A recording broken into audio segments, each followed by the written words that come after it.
I attempted to install the wasteboard while the machine was on the upright stand.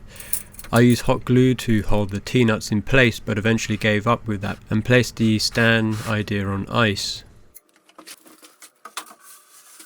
The wasteboard is 9mm moisture resistant MDF and has a partial torsion box made from 18mm MDF glued on the underside.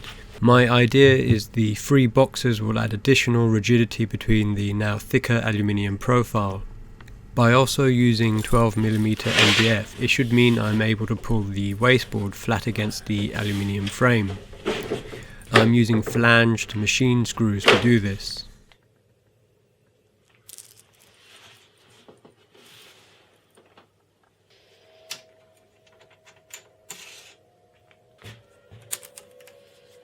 I'm using a technique I picked up from David Attenborough, having replaced the twig with a packing strap and the termites with T-nuts.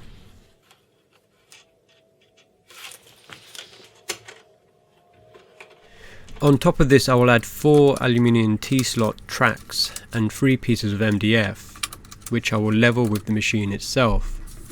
That will be the Sacrificial wasteboard, which will be easier to make and replace. Before that, I check what is in fact the sub-wasteboard with an engineer's straight edge and a torch for gaps. It looks pretty good.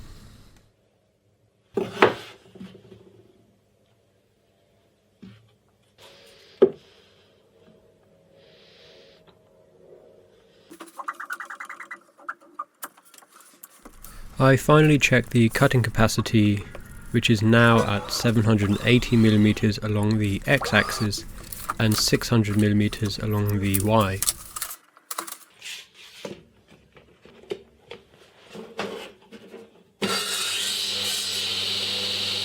I cut the T-slot track on the table saw and then made the sections that go between them using scrap 18mm MDF. The brown block is wax, which I use to lubricate the blade.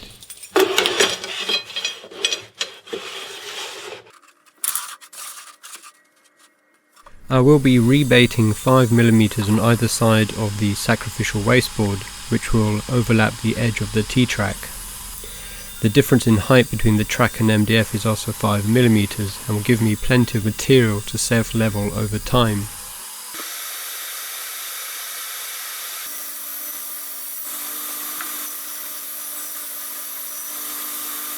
These were quite easy to make on the table saw, but could also be made on the CNC machine itself.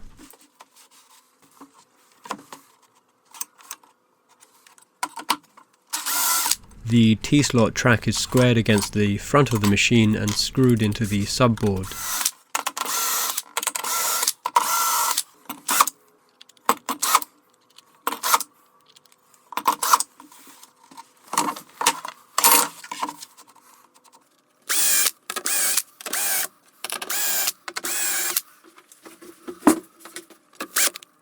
I'll be then securing the Sacrificial wasteboard to the subboard using M5 machine screws fastened into wood inserts beneath. But before I did this, I leveled the spindle router along the X and Y axis by adjusting the C-beam linear actuator. The X was particularly simple and all I used was an engineer's square, but the entire gantry was tilting back along the Y axis. I measured the distance between my square and the X carriage extrusion using a vernier caliper.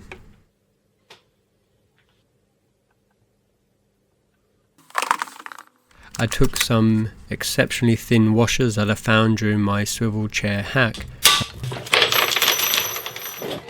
and padded out the back.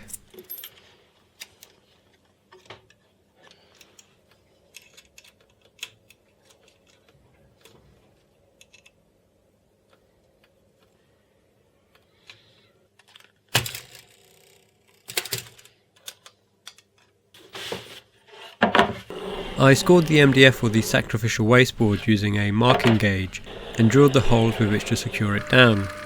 I made sure to countersink the MDF so the heads of the machine screws would lie well flat of the surface. I transferred the holes through the wasteboard to the subboard and used the inserts from the original wasteboard, which I also countersunk, using a Forstner bit.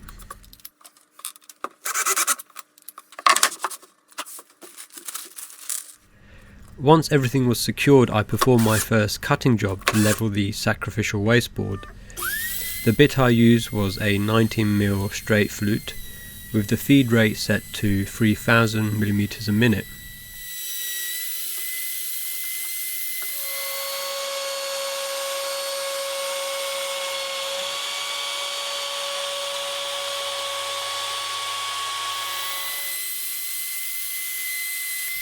I'm really impressed by this and suspect I could have increased the feed rate.